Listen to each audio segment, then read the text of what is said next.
The world's most exclusive billionaire club isn't in New York, London, or Hong Kong.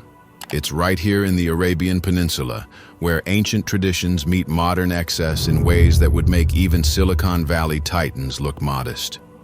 Welcome to a world where gold-plated supercars are just the beginning, where palaces stretch for miles, and where wealth is measured not in millions, but in billions. I'm about to take you behind the velvet curtain of the Arab world's royal families, the true story of how they built their astronomical wealth and how they're reshaping our world, $1 billion investment at a time. But first, let me show you something that few people have ever seen. This right here, this isn't just any palace. At over 700,000 square feet, it's one of the largest private residences ever built. But what's inside might shock you even more than its size. To understand how these royal families became some of the world's wealthiest people, we need to travel back in time, before the skyscrapers, before the oil, before the world even knew what lay beneath these desert sands. The story begins in the early 20th century. While Europe was tearing itself apart in World War I, the Arabian Peninsula was a vastly different place. Bedouin tribes roamed the desert, living much as their ancestors had for thousands of years. But everything was about to change. The transformation began with a series of seemingly ordinary geological surveys. American and British explorers, trudging through the unforgiving desert, were about to stumble upon something that would reshape the global economy. On May 26, 1932, in the eastern province of Saudi Arabia, after years of searching, American geologists struck oil. But this wasn't just any oil discovery. This was the beginning of the largest oil boom in human history. Picture this. In just one generation, these regions would transform from some of the world's poorest areas into unprecedented centers of wealth. Imagine waking up one day to discover that the sand beneath your feet was worth more than gold. That's exactly what happened here. Today, the six Gulf Cooperation Council, GCC countries, Saudi Arabia, the UAE, Kuwait, Qatar, Bahrain, and Oman, sit on approximately 30% of the world's proven oil reserves. But here's what most people don't realize. Oil was just the beginning. These royal families turned their petroleum windfall into a global investment empire that touches every aspect of your daily life, whether you realize it or not. From the phone in your pocket to the car you drive, from the soccer team you support to the shopping mall you visit, chances are, somewhere in that chain of ownership, you'll find an Arab royal family's investment fund. Let's start with the biggest of them all, the House of Saud. The Saudi royal family's wealth is so vast that Forbes magazine gave up trying to calculate it. But estimates place their combined family wealth at over 1.4 trillion. Yes, you heard that right. Trillion with a T.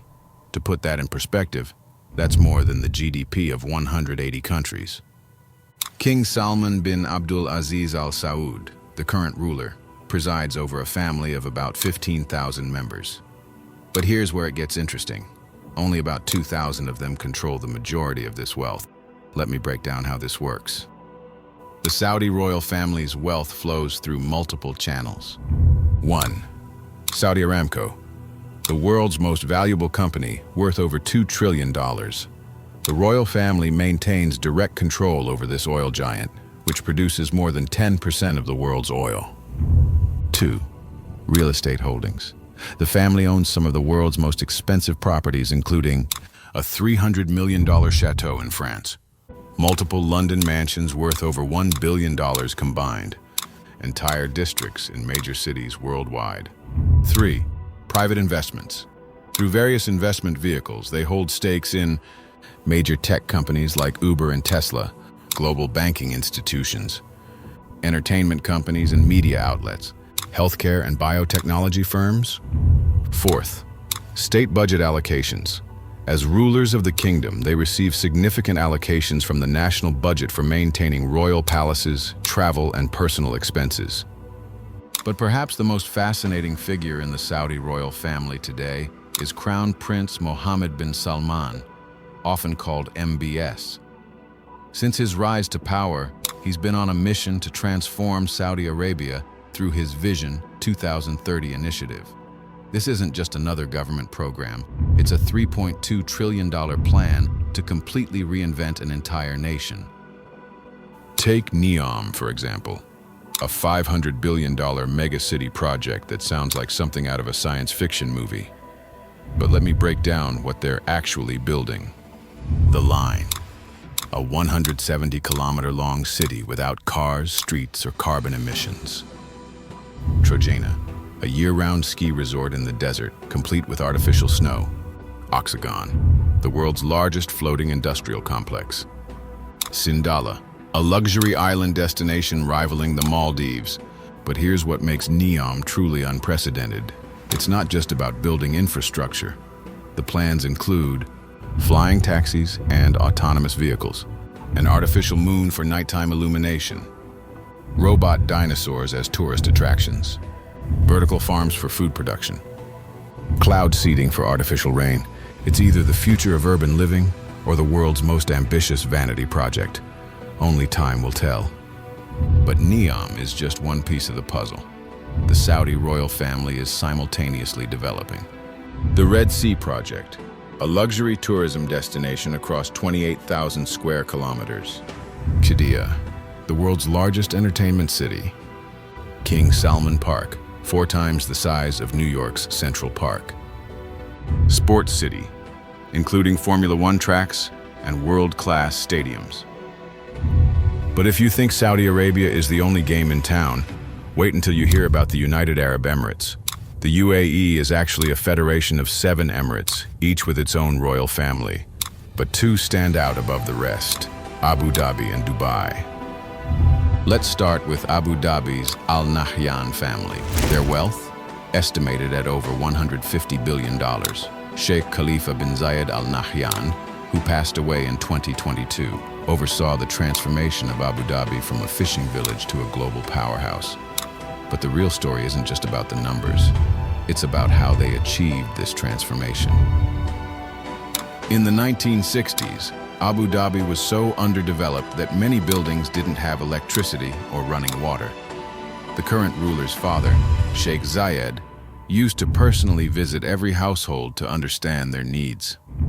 Fast forward to today, and Abu Dhabi citizens enjoy one of the highest standards of living in the world. The family controls the Abu Dhabi Investment Authority, ADIA, one of the world's largest sovereign wealth funds, with estimated assets of over $800 billion. But here's something most people don't know. ADIA is so secretive that even its exact size remains a mystery. What we do know is that they own substantial stakes in major global banks, prime real estate in every major city, significant portions of major technology companies, large positions in infrastructure projects worldwide. Then there's Dubai's Al Maktoum family, led by Sheikh Mohammed bin Rashid Al Maktoum. While they might not have Abu Dhabi's oil wealth, they've done something perhaps even more impressive. They've turned Dubai into a global brand. Let me share some numbers that will blow your mind. In 1960, Dubai's population was just 40,000. Today, it's over 3.5 million. But here's the really impressive part. Dubai did this with relatively little oil. Instead, they built their wealth through strategic infrastructure investments, creating a global trading hub, establishing a major financial center, building a world-class tourism destination. Think about it. The world's tallest building, Dubai. The world's largest mall, Dubai. Man-made islands shaped like palm trees. You guessed it, Dubai. But here's what most tourists don't realize. Many of these mega projects are directly linked to Dubai's royal family through Dubai Holding and other royal-owned companies.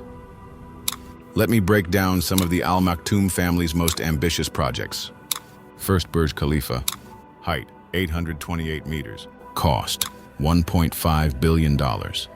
Construction time, 6 years. Impact, change the global skyline forever. Second, Palm Islands. Total cost, over $12 billion. Added 520 kilometers of beaches. Required 94 million cubic meters of sand. Visible from space. 3. Dubai Mall, size 12 million square feet. Annual visitors 80 million. Contains 1,200 plus shops. Houses an Olympic-sized ice rink and massive aquarium. 4. Latest projects. Dubai Creek Tower, planned to be taller than Burj Khalifa. Mars Science City. Flying taxi infrastructure. Underwater hotels. But if you want to talk about wealth concentration, we need to talk about Qatar. With a native population of only about 300,000 citizens, Qatar has the highest GDP per capita in the world. And at the top of this wealthy nation sits the Al Thani family. The Al Thani family's wealth is estimated at over $335 billion. But here's what makes Qatar unique. They're not just investing their money, they're buying global influence. Let me show you exactly how they're doing it. The Al Thani family's investment portfolio reads like a who's who of global landmarks and institutions. First, sports investments. Paris Saint-Germain. Football club. $1.6 billion. 2022 FIFA World Cup. $200 billion. beIN Sports Network. Global sports broadcasting. Stakes in Formula One racing. 2. Luxury real estate. Harrods Department Store. $2.3 billion. The Shard in London. $2.1 billion. Olympic Village in London.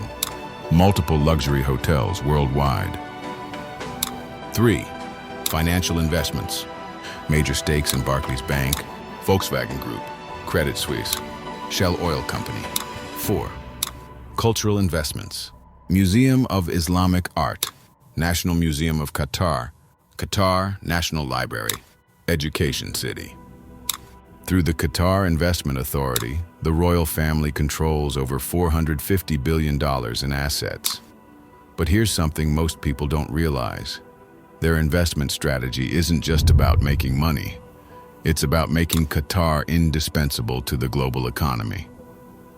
The Al Thani family has masterfully used Qatar's wealth to mediate international conflicts, host major diplomatic summits, fund educational initiatives worldwide, support art and cultural programs globally.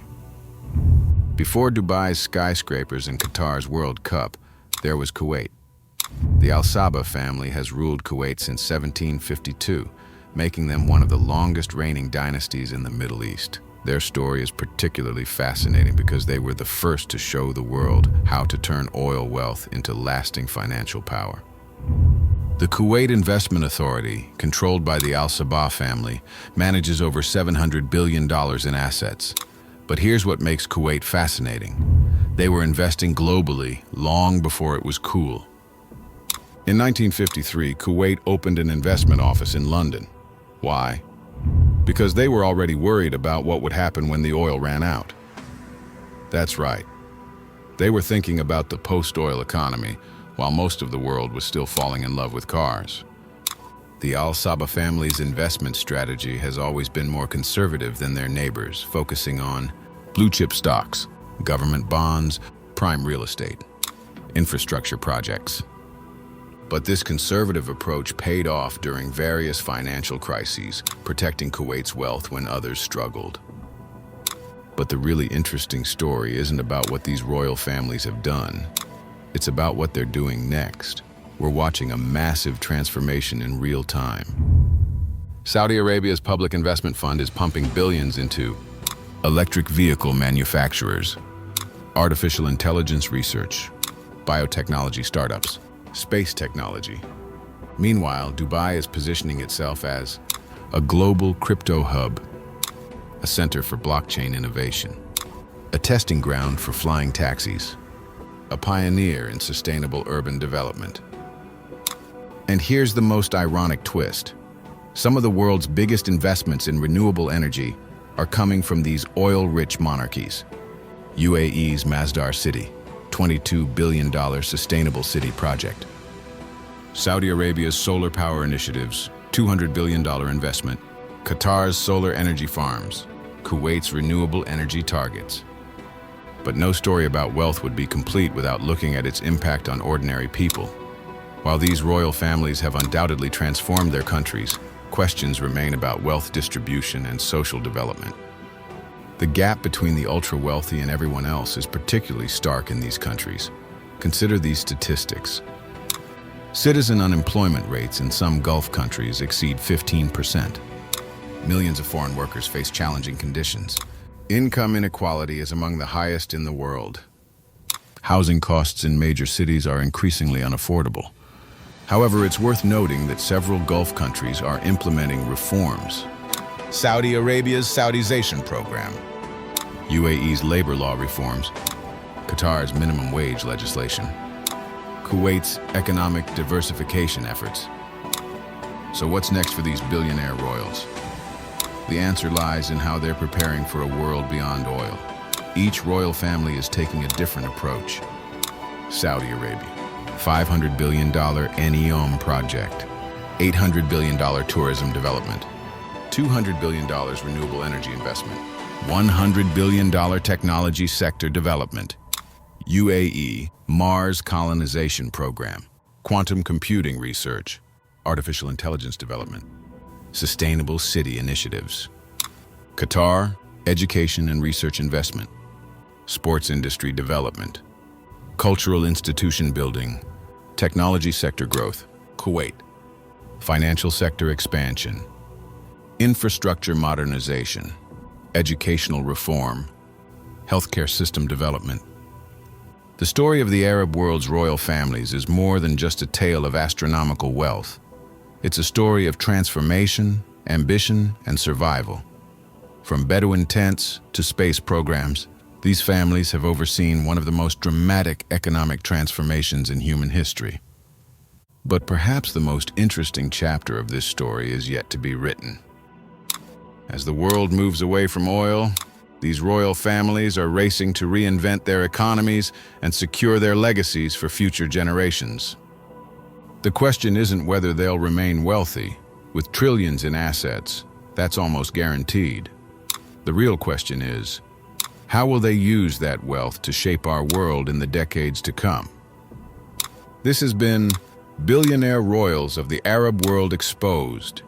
If you've enjoyed this deep dive into one of the world's most exclusive circles of wealth, don't forget to like, subscribe, and hit that notification bell. And let me know in the comments, in the